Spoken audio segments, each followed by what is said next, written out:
ಇತ್ತೀಚಿನ ದಿನಗಳಲ್ಲಿ ಪ್ರಯಾಗ್ರಾಜಲ್ಲಿ ಸುಮಾರು 300ಕ್ಕೂ ಹೆಚ್ಚು ಜನ ಸಾವನ್ನಪ್ಪಿರತಕ್ಕಂಥ ವರದಿಗಳಿವೆ.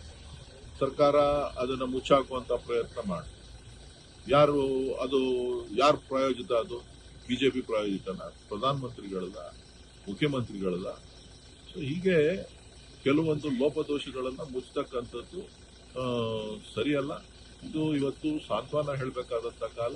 ಈ ರಾಜ್ಯದ ಯಾರು ಸಾವನ್ನಪ್ಪಿದ್ದಾರೆ ಅವರ ಕುಟುಂಬಗಳಿಗೆ ನಾವು ಸಾಂತ್ವನ ಹೇಳಬೇಕೇ ಹೊರತು ರಾಜಕೀಯ ದೊಂಬರಾಟಕ್ಕೋಸ್ಕರ ಪ್ರತಿಯೊಂದು ಕ್ಷಣನೂ ಕೂಡ ಮಾಧ್ಯಮಗಳ ಮುಂದೆ ಹೋಗಿ ದಿನ ಒಂದೊಂದು ಹೇಳಿಕೆ ಕೊಡೋದಿದೆಯಲ್ಲ, ಅದು ಎಷ್ಟು ಸರಿ ಅಂತಕ್ಕಂಥದ್ದು ಮಾಧ್ಯಮದ ಸ್ನೇಹಿತರು ಕೂಡ ಚಿಂತನೆ ಮಾಡಬೇಕು. ಎಲ್ಲ ಒಂದ್ ಕಡೆ ಇದಕ್ಕೆ ಎಲ್ಲರೂ ಕೂಡ ವಿರಾಮ ಹಾಕಬೇಕಾಗ್ತದೆ.